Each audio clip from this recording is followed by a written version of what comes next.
The past 5 weeks, we've been hearing a continuous story from the Gospel of John. We take a break from Luke, and we listen to John for 5 weeks. And what this discourse is, and maybe you've heard me say it already in these 5 weeks at some point, is that this is called the bread of life discourse. And it starts out with the feeding of the 5,000, and then Jesus proclaims that he's the bread of life, and then he goes on to explain that further very explicitly, that I am the body, I am the blood, that my body is true food and my blood is true drink. Unless you eat of my body and drink of my blood, you will have no life within you. All these things, he's continuing to say it more and more. You must really eat of my body. You must really drink of my body. He uses all this Eucharistic language. It's what he's using. He's using this Eucharistic language. We're used to it because we celebrate the Eucharist.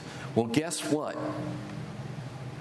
This discourse is really strange because these people have never celebrated the Eucharist. That hasn't come yet.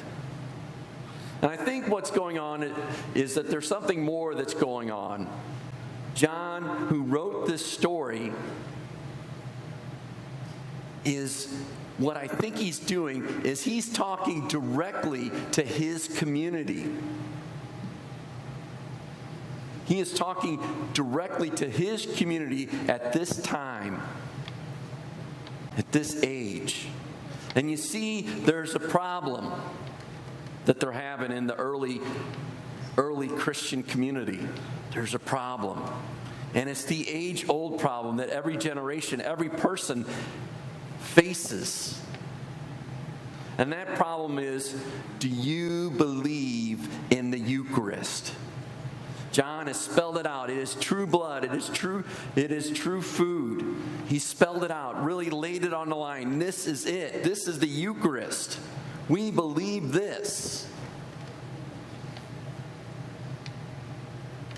And you know what? Apparently in his community, there's some people who chose to leave. That's why he says some people left. Because in his own community, some people quit. They went back to their former ways of life. They couldn't handle it. This saying is hard. They couldn't handle it.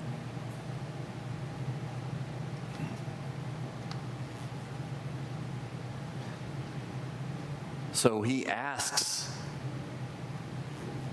the disciples, the apostles, do you also want to leave?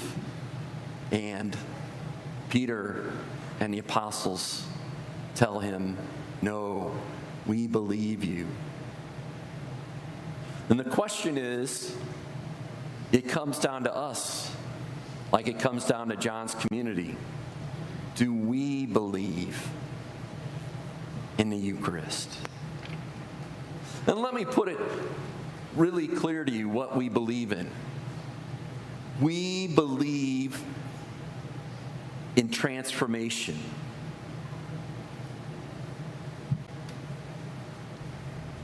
Do you believe in transformation?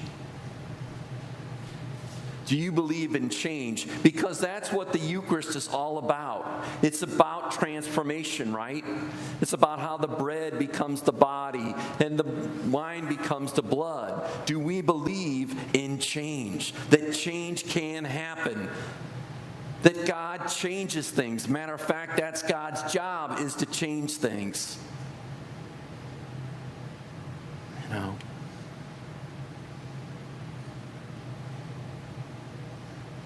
But I got to tell you, you might find it kind of funny, but I say there's a lot of people who don't believe in change.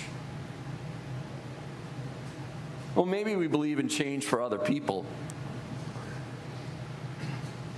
but we don't believe in real change in our life. Let me give you some examples. A lot of us don't believe in forgiveness. I can't forgive. That's just the way I am. I can't heal. I just can't heal. This is the way it is.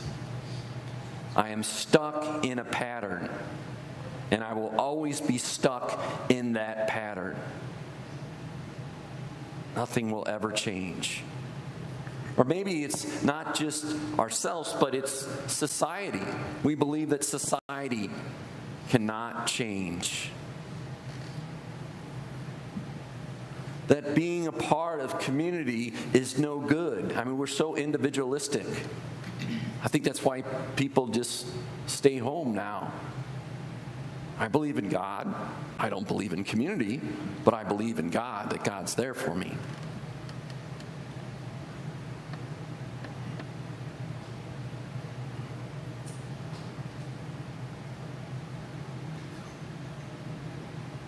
Do we believe in the Eucharist? Do we believe in change? Just think of the elements that we use for communion. How bread, from a grain of wheat comes bread. Something more. From a grape comes wine. Something more. Transformation. Becoming. The wheat is becoming the bread. The grape is becoming the wine. And how we believe that God is changing that bread and that wine into the body and blood, transforming us of what it's all about. We partake, we become. We are Christ and we are becoming Christ. We are being transformed. And God does the transforming. I know a lot of us younger, we think we make plans and we're like, this is how we're going to change, and we're going to change this way, and we change that way. And us that are older know that that's not how it works. God is the one in our life that is changing us through life. How God works on us, changes us. Do we believe in the Eucharist, in change? I think that has a lot to do with the problems in the church right now. The crisis that we are facing with the allegations of Cardinal McCarrick's abuse and the abuse that has taken place in Pennsylvania. Many people are angry and disgusted, and rightly so. Many people have been hurt by the clergy. There can never be enough done for those victims. And the church, in all its powers, must be about helping those victims.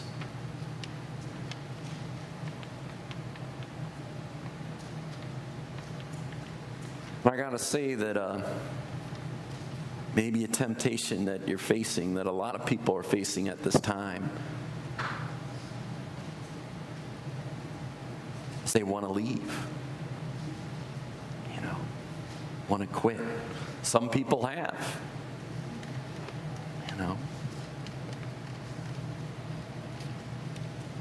It's kind of a temptation in my life. But you know what? I believe I don't have an option, because I believe in the Eucharist. I believe in change. I believe that God is working somehow, some way in this situation, and that He will change our church. Maybe I'm jumping ahead. First, we got to deal with the grief and the reality of this has happened. We have to accept that first, and that takes some time. But I'm jumping ahead a little bit in the sense that I think that we can change. that this is what it's calling us to, what God is calling us to at this time. And that I have seen change already in the church. That in 2002, a zero tolerance policy was created. And so any priest that has any credible allegations is removed immediately from his ministry until the allegations can be dealt with. Zero tolerance in the United States, in our archdiocese, in our parish. And that within that zero tolerance policy is workshops, that everybody who works with children have to go through a Protecting God's Children workshop. And I'm sure a lot of you know that already and have been through the workshop. And I don't know if you know it or not, but priests go through ongoing training to deal with abuse. These are some of the things that have changed in our church. I think God is going to continue to call us to change. I think maybe one of the ways that He might continue to call us to change is that we might find our voice.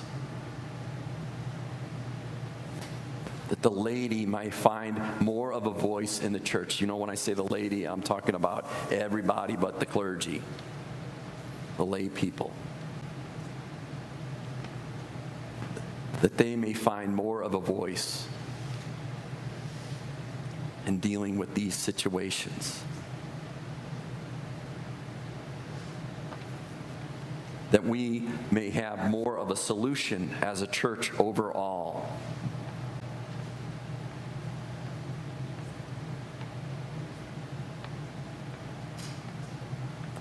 I believe in the Eucharist. I believe in change. I believe that can happen in our church.